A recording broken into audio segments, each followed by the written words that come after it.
قرآن پاک کی کسی بھی سورہ پڑھنے کا نہ تو کوئی خاص پروسیجر ہے، نہ کوئی اس کا کوئی طریقہ ہے، نہ کچھ سیدھی بات ہے کہ انسان قرآن پاک پڑھتا رہے۔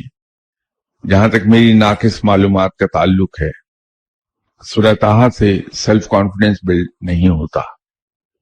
سورہ طٰہٰ کو اگر محبت سے پڑھا جائے اور خالصتاً رب کے لیے پڑھا جائے کہ رب کا کلام ہے، تو اس کے انعامات جو ملتے ہیں خاصے بڑے ہیں۔